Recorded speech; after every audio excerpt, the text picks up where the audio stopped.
We're here with Rivermen head coach Davis Payne, and coach, the power play's been finding some success here in the early parts of the season. Yeah, it has. There's no question. It's kept us in some games, and it's given us an advantage in some games. But we also recognize that it's much like a batting average, where you're going to have some hot periods, and we feel like some things have gone well for us. Part of it's a function of skill, but part of it's a function of where our emphasis is. We just want to create opportunities to get as much zone time as possible, and by doing that, you hope that percentages kind of land in your favor by executing plays to the net, getting some second chance opportunities. And we've obviously had some guys play pretty well. You know, Yunlin and Bell make a pretty good pair back there, and you know, Eller, when he was here, had a pretty good run. Drzenovic, and now all of a sudden you got Talbot and Palusha and Sony starting to execute a little bit, and obviously got a big goal from Lampman and from Richmond last game against Milwaukee. So it's certainly something you need. It's something that we've continued to work on every single day, and it's a big part. Special teams plays a huge part in winning or losing hockey games, and it's certainly good to see it started off that way, and we know what we need to do to continue that success, and that'll be our focus. Let's rewind a little bit back to the beginning of this season, where you picked your leadership people and you actually played a few games with 3 A's, waited a bit for your captaincy. Why don't you explain your thought process there and how you landed on Jan Stastny? Well, you're taking things back a long way for me, but you know, through that process, we just realized we had not necessarily a young group, but a new group, and guys who hadn't necessarily worn a C before. But most importantly, we wanted to find out about ourselves. We wanted to make sure that in the early part of the season, we tried to spread the leadership message to everybody, whether you are a penalty killer, whether you're a power play guy, whether you're a first-year guy, whether you're a fifth-year guy. There's certain areas of expertise that we wanted all our guys to have a voice in, and from that allow guys who, you know, were vocal and have that natural tendency to kind of rise above that, and, you know, give ourselves, you know, players, staff, everybody included, a chance to see how that functions on a daily basis, and kind of pick from there, and let guys who were comfortable be comfortable by having 6 games under their belt, and letting teammates recognize that scenario by, you know, asking for their input, and kind of assessing what we thought was you know, the best fit for our hockey club. And when we look at the captaincy, when we look at Jan Stastny, we look at a lot of different criteria that goes into leadership. Obviously, a guy who's got a presence, a guy who has a voice, a guy who does things right,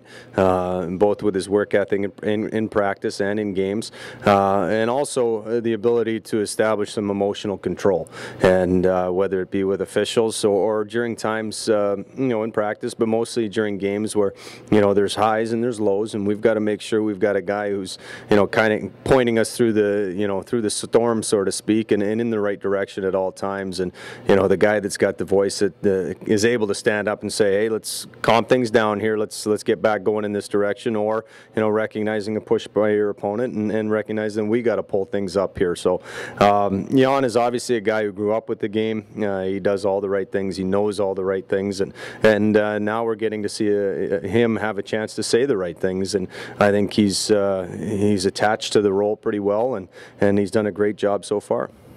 You had a couple of guys get off to a great start in Yunlin and Nicholas Drzenovic. Drzenovic in particular was in that group of third-year pros that you needed to get something, you know, a positive impact from this year.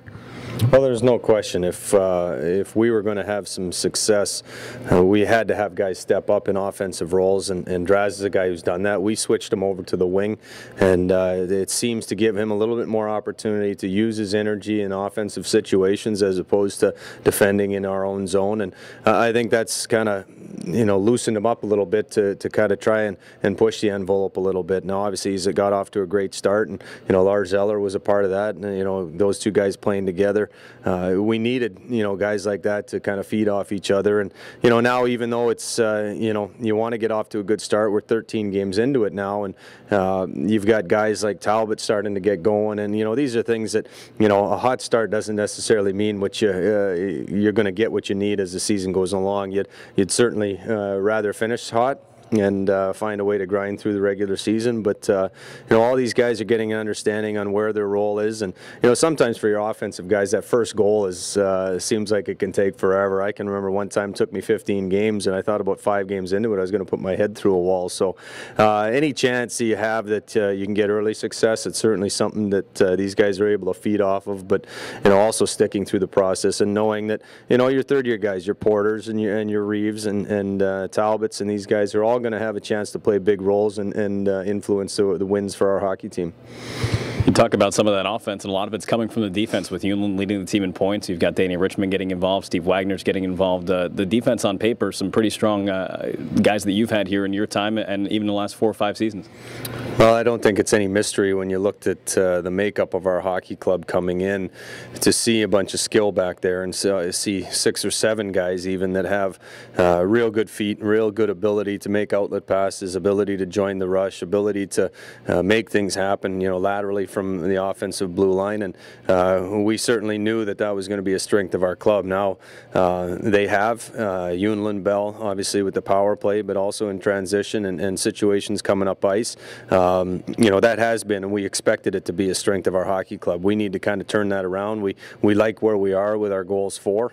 We don't like where we are with our goals against, and that's something that we've got to get cleaned up. That's something that not only attention has to be paid to, but a mindset has to kind of be embraced by these guys. They've all been geared to, play the game very well with the puck on the stick and heading out of our zone. Now, there's also a job to be done in our zone and in front of our net, and if we can take that group of 6 or 7 guys that have all those abilities and kind of complete them as far as what they're doing in their own zone, I think we're going to be in real good shape. Defense has been putting up the offensive numbers without Justin Fletcher as well, who's out for probably another month. Coach Davis Payne, thank you for your time, and we'll talk to you again next week. Thanks a lot, fellas. Okay, Ice Time Online inside the Riverman locker room, and I'm with Jan Stosny, captain of the Rivermen. We have some questions emailed in from fans. Jan, got 2 for you. All right. Well, the first question I got here is from Janice from Morton, and she writes, "It looks like you are the only guy on the team that still uses a wooden stick. Why do you still use them?" Janice, I don't know why I still use them. I want to say I'm kind of stubborn when it comes to changing, but it's something I've always used growing up. My dad's used them, my uncles used them. It's something that I feel comfortable with, and right now I don't have that mindset to switch over to the one pieces, but they're working for me, and as long as they're working, I'm going to hang on to them for right till the end of my career. And then the second question I got is from Nicholas from Peoria, and he asks, what was it like to be named captain of the team?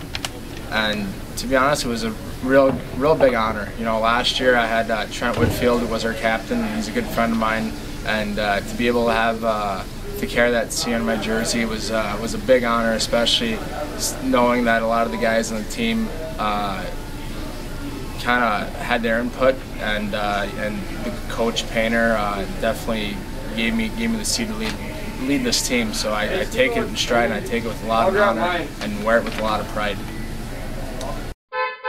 Each week here on the segment, we will give you in-depth looks at the Riverman team and, of course, hear from the Riverman head coach Davis Payne. We also want to hear from you, so if you've got a question for one of the players, submit it at radio@riverman.net.